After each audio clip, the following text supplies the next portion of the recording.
Welcome to Invest Insights. I'm Abby Maloney. I'm joined today by Tracy Dodson, the Assistant City Manager and Economic Development Director for the City of Charlotte. Tracy, thank you so much for being with me today. Thank you, Abby. I'm looking forward to this. So this economy that we find ourselves in has been drastically affected by the pandemic. We find ourselves with new norms, and new business operations, new strategies that will be long lasting into our future. But before we get into that discussion, are there any new personal norms that you started during the pandemic that you're going to be continuing with in this post-pandemic world we find ourselves in? Any new hobbies, interests, technologies, anything at all? So I will say there's a couple things. One, just this world of flexibility, right? So we never stopped coming to the office through the pandemic, but we did find, and when I say we, more of the executive team here at the city, we did find a different level of flexibility, right? You take your first couple of meetings or calls from home, you transition into the office, and we do the in-person portion like the middle of the day. And so I'm fingers crossed we can keep some of that going as people come back to work. The other thing that started, and I don't know if it was that we were all going home and drinking more wine to cope or what, but I have started walking around the office now with a really big Perrier bottles. Oh, good. Staying hydrated is important. Everybody jokes with me what's really in there, but it's my forced water intake every day where I have a couple of these. And so I'm really hydrated now, probably more so than I was pre-pandemic. As of summer 2021, the Charlotte Future 2040 Comprehensive Plan was officially adopted, with the increased focus on creating more equitable communities and opportunities. How is the plan designed to address these ideals while mapping out the city's growth, and how will the city invest over the next 20 years? So I think the plan really sets Charlotte up to live into its priority right now, which is equitable growth. We're trying to be intentional on the front end about how we make our investments for the long term. I think that it is crafted with a lens of equity in helping us set a vision forward where our city is going to become a place where the residents and businesses can all thrive. But I will say at the same time, the city is at a inflection point with growth where we have tough decisions. We have hard conversations to have about mobility or schools and parks and things like that. We're growing so fast, which is a good problem to have, but also creates its own problems. And so I think the plan starts to set out ways in which we can start to talk about this growth, but also talk about that growth in an equitable way. I think there's still a lot of work to be done in how we make our investments. The planning director and assistant city manager and I've had a lot of conversations about, if you say something in the plan, how does that really translate 5-10 years from now in our investments, whether it be our infrastructure investments, whether it be things that impact our business community or our residents. And so there's still a lot of work to be done. I think the first step is what's to come next, which is our unified development ordinance, with the purpose of creating some transparency for residents as well as the development community on where we are trying to go.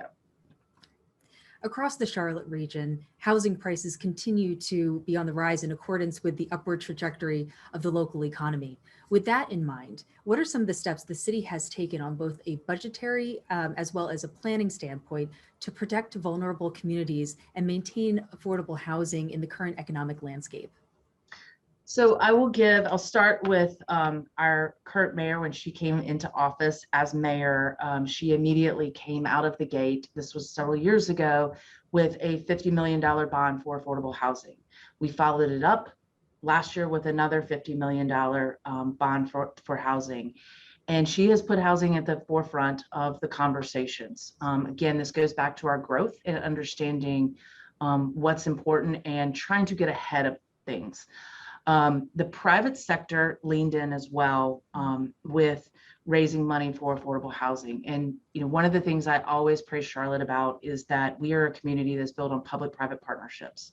And so a lot of times, whether it be around mobility, whether it be upward mobility or housing, homelessness, our community really does lean in with the public sector to help find solutions. And so I talked about the $50 million bonds, but then also we have a little over $28 million in funding for FY21 to preserve almost 2,000 affordable housing units and protect. And so we're looking at not only what can we build, but what can we protect, and working closely with the private sector as well as we work through that. It's not a single tool. I think it's a lot of tools that we have to be intentional about. In the middle of the pandemic, the city announced the Job Development Investment Grant to sustain the investment confidence in Charlotte and continue with the momentum of business growth. Now, in this seemingly post-pandemic environment, what have you seen change in regards to the businesses and as what they are seeking in terms of incentives and want to invest in the city's economy? And how is the city accommodating those needs? So I would say that the one thing, I always call it our silver lining from COVID and the pandemic, has been really bringing together the small business community. It's the first, last year, our first round of federal funding that we got. We did a lot of small business grants, and we estimated that we touched almost 20% of small businesses in our community. And that was just the local grants, right? You had the federal money, relief money that went straight to small businesses as well. But what it did, it has also allowed us to create a platform called Open for Business, which is meant to convene, be a place of resource for small businesses. We did other innovative things, well, not to duplicate that word, innovation grants that were helping businesses pivot during the pandemic and think a little bit differently. And so I'm really proud of the work that we've done with small business, because I think we have come out of the pandemic more united, more focused on how to protect small businesses and help small businesses thrive. Other incentives, though, that we've talked about with medium to larger size businesses is we've looked at and we've worked with businesses on opportunity hiring grants. So when you're hiring local talent, or we had a specific one that if you were hiring somebody who had been displaced from due to COVID from employment.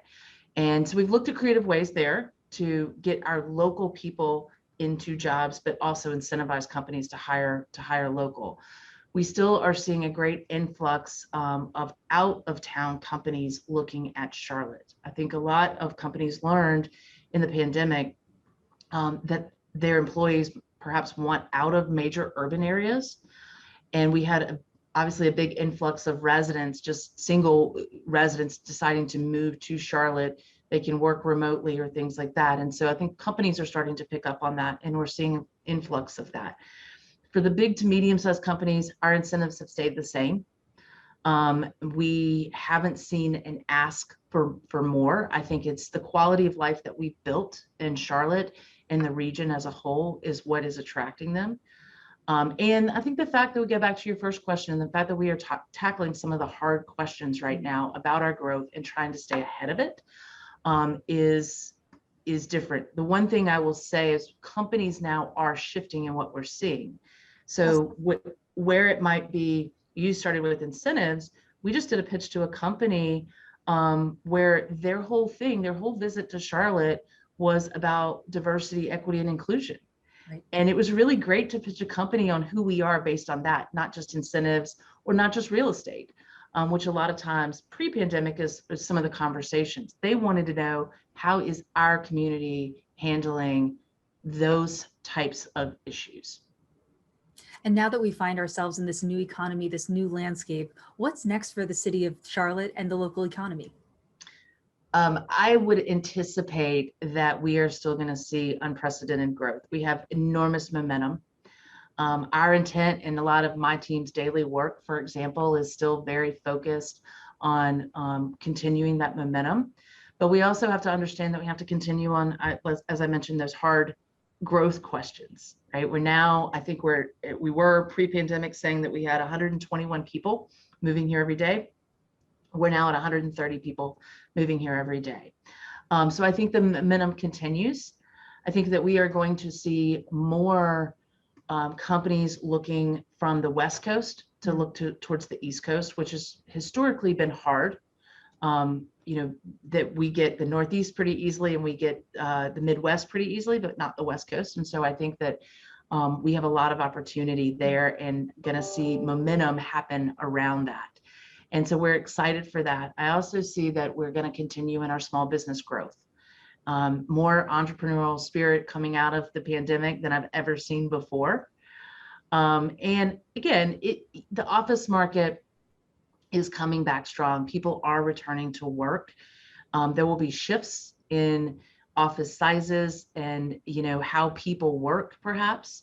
But I also think at the end of this, we're going to be what Charlotte always has been, which is rebounding even bigger coming out of recessions.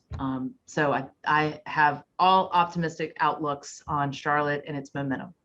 Fabulous. Well, thank you again. That's Tracy Dodson, the Assistant City Manager and Economic Development Director for the City of Charlotte. My name is Abby Maloney, and you've been watching Invest Insights. Thank you so much, Tracy.